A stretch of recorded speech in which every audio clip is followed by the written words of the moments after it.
Front side of the chain stitch. Back side of the chain stitch. Place a stitch marker on the lower half. For slip stitches, skip the turning chain. Insert hook into the back bump of the marked chain. Yarn over and pull through both loops. Insert hook into the back bump of the next stitch. Yarn over and pull through both loops. This completes the slip stitching technique.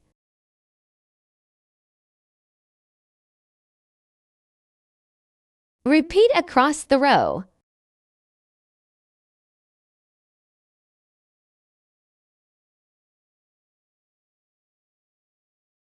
Front side of the slip stitch. Back side of the slip stitch.